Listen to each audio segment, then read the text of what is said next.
Fangirl is a web series created by Temple of Geek. At the core of the project is the importance of telling the stories of women who have found inspiration, growth, and power through fandom. Hi, I'm here today with Moon, and would you just like to tell me a little bit about yourself? Yeah, my name is Moon. I'm a small artist who's starting up just from Salt Lake City, so I'm not even from a bigger area.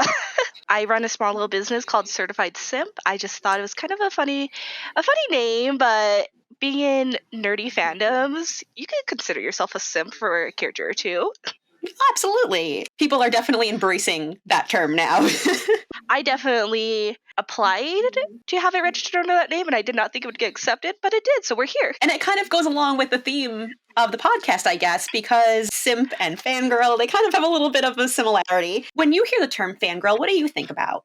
Honestly, when I hear the term fangirl, I think about like that inner feeling of excitement, especially being able to share that with others similar to you. Back in the day, oh my goodness, when I was in middle school, it was not the greatest term because it's like, oh, cringy, really obsessive and whatnot, but it's no longer like we've evolved. It's not always just male presenting characters we will fan over female presenting characters. There's some queens I love, and it's just a way to show that love and respect and appreciation for a character that has been written up. Even if they are morally gray, we can still give appreciation to them. It's the same thing I would think with when you read a novel, not every character is going to be the good guy, but you can still enjoy the way they're written or the development they have. Definitely. I really love that nowadays it's not always the good guy that's the most popular. Sometimes it is a villain or anti-hero, which I love how there's more series coming out with that. And not only that, but with these written characters, they're not specifically written for a specific, this is for females, so we made them perfect for them. I love how characters are more organic and have that human touch to it. How has being an artist allowed you to express your inner fangirl? Honestly, so a little backstory. I love anime since I was a child, and I feel like a lot of us have started when we were younger, we just couldn't really express it. For me, it's kind of like healing my inner child and being able to kind of create a space for those like me as well. It's allowed me to express myself in a way that I actually had to tuck away for almost 10 years.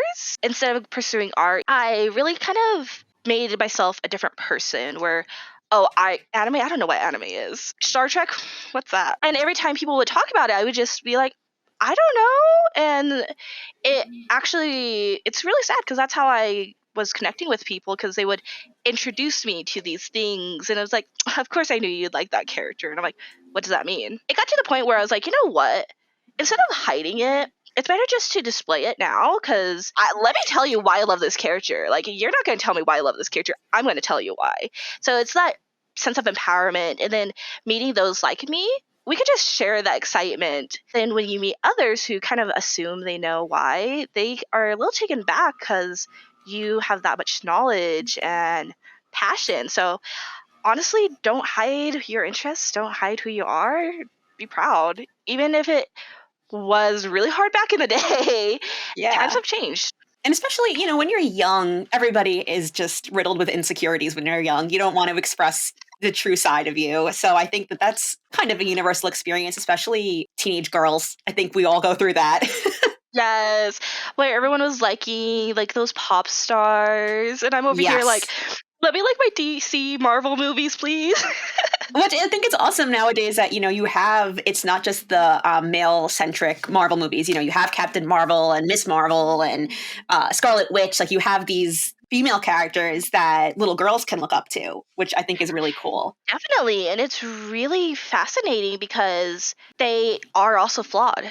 They're not this perfect character, which I really appreciate as well, because it's so easy to make a quote-unquote perfect female character where, honestly, what was it? I think it was Encanto, the Disney movie, how everyone thought Isabella was going to be the one that girls loved, but they ended up liking Luisa, who's a strong, independent. I'm like, I love that, because Luisa was really vulnerable, but also strong, and it just shows that hey, we don't like that perfect kind of image. They could have been easy to make her an archetype of she's the strong one, so she's like not sensitive or not, she hides everything away, but she wasn't. And I think as a young kid, I would have related to that a lot as well. It would have just been easy, like you said, just to make her like, oh, I don't have emotion. But no, she is sensitive. She does have feelings and doesn't know how to express it well. That's very relatable, especially as a young kid. Kids aren't allowed to be kids sometimes. They're kind of monitored in a way like, this is how you should be and this is how you should act. Let them have fun. Let them get hurt. That's how you learn. That's how humans have grown and evolved, just kind of doing things. I like what you said. You like to create kind of like a safe space that you and your people who look at your art can kind of fangirl over together. I love that because it is, again, like you said, healing your inner child. Everybody can kind of fangirl together and we can all like the same thing, It's another outlet to really have a conversation, especially when you're at those events. Sometimes you're either alone, you don't really want to show that side. I've just met so many people who have kind of been more on the shy side. So, of course, they're hiding that. And I'm like, no, you're totally fine. Yeah, and it creates like a bond. It creates like a really shared experience. It's cool. It's just really nice to see that others, even like, especially like artists, because it's sometimes disheartening going around and not seeing anything that you like because it feels like you can't connect with others. You are kind of an outcast amongst outcasts, but you're not. It's, just finding those little hidden gems and treasures. Believe it or not, some people are afraid to produce works of arts of these series because they just don't know what kind of backlash they're going to get, or hey, will anyone like this? Will anyone know this? Yeah, we do. It's just we're not producing it. So that's where I started slowly getting it out there, little Easter eggs, and those are some of my most popular pieces. So when you're going to a convention as an artist and exhibitor, do you tailor your artwork based on your preferences or kind of based on what the theme of the convention is? Personally, for myself, I base it on my preferences. I don't like to sell myself out because at the end of the day, I am doing it for me and those similar. So I feel like if I start kind of tailoring it to like the theme of the convention, the safe space I'm trying to create starts kind of getting eluded where it's like, yeah, there's some stuff for us, but also there's some like stuff that everyone else has, which perfectly fine if you do that. But for me, I personally just cannot bring myself to it. I actually don't create good work when I'm doing it just kind of out of greed, as in like, oh, this is popular, so I have to do this now. Like, I don't enjoy that. What I enjoy is like those 3 a.m., oh my goodness, this is a great idea. Let's do it. And honestly, if it doesn't sell, it doesn't sell. Or if it creates a conversation, that's all that matters to me. Just being able to have things that people are able to connect with. Believe it or not, some of the stickers I made, like my shirtless men, a lot of people told me not to do that because they're like, why? And I'm like, why Really? not? Yeah. And they're like, don't continue this line. I'm like, no, I'm going to do it. And they're like, it's not going to do well. But it actually does really well. It creates a conversation. People who come in, they're drawn to it.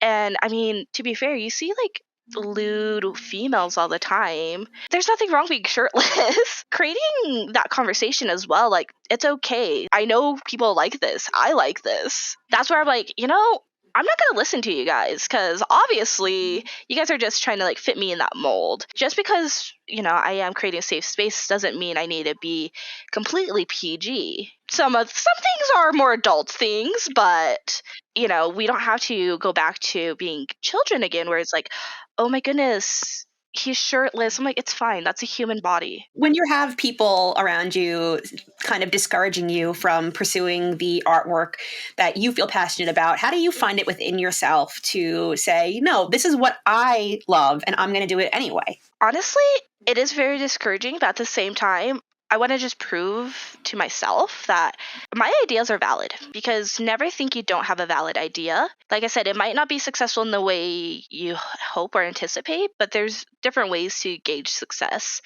And that's exactly what I've done. And it's gone to the point where it's changed the minds of those around me, where they actually are telling me to do more. They're giving me more ideas. And because I had a lot of friends help, they were genuinely surprised by just how much of a conversation, how eye-catching it was. And going around to other tables and whatnot, they're like, yeah, you were right. They could see that you enjoyed it. You guys are both talking about it. Keep it up, because we thought you should have played it safe. And I'm like, no, never hide yourself away, because I've done that for years. I'm tired of doing that. I think a lot of people relate to, you get excited when you see something out there that you actually love and, oh my God, someone else loves it too. I can talk about it. It's like I can fangirl over it. Definitely.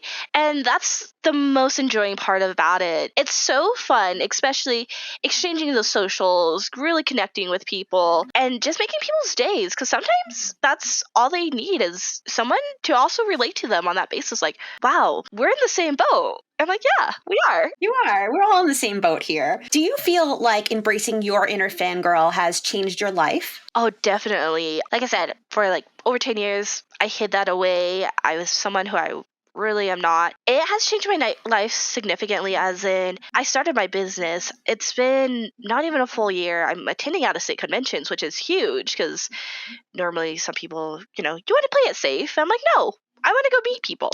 Like, I want to see the world.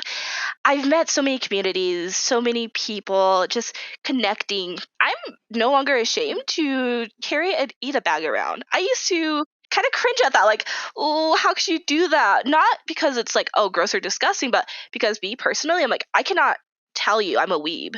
I cannot tell you I'm a nerd. I fangirl over characters. I know, it's so different. It's so funny because it's so different than, when we were younger and it was like, anime? It's not just about the anime or manga scene. It can go for anything that you have a passion about, I think. Hiding that part of you away. Definitely. Even when I was like, oh, I love Star Trek, they're like, Star Wars. I'm like, no, Star Trek. Like, I know there's a difference. Or even like, Lord of the Rings. There's so many different genres that you could go into. Or even novels are really big too. And it's fine. I used to love the Percy Jackson series growing up. I couldn't tell anyone that because there wasn't people to really like share that excitement with, like, oh my gosh, I love this character. They're like, what are you talking about? There was definitely a different connotation to certain things, growing up. And you're hyper aware of that when you're young. You're hyper aware of it. And it's unfortunate because it follows you through, and some people, it's hard to break out of that, and I totally understand that, because for years, you've been hyper aware, you've been kind of playing it safe, and it's kind of sad because for me, I didn't make friends with any of the same interests because I'm not into that. Like, you guys are lying. No, I was gaslighting myself, pretending I like things everyone else likes. Honestly, I don't even know what Euphoria is about. Everyone talks about it. They're like, you don't watch TV? I'm like, no, I don't. I actually, do you want to go see a Marvel movie? Do you want to go watch some anime? Like, I don't have to watch what's new. And don't get me wrong, I heard those were fantastic series.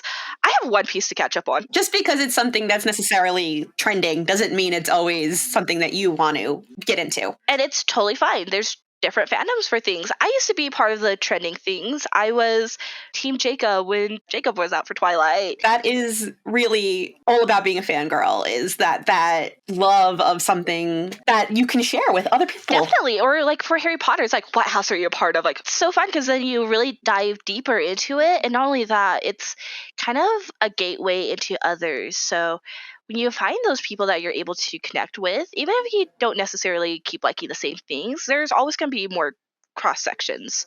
That's what I've found out over the years. So what would you tell a younger version of yourself about being a fangirl? What would you encourage her to do or say? Keep drawing. Don't hide away, honestly, and listen to your heart. Don't go against it. I know it's easier to be quote unquote logical, but the heart always speaks the truth at the end of the day. And if you hide that away, you are tucking away a little bit of that happiness and a little bit of that humanity.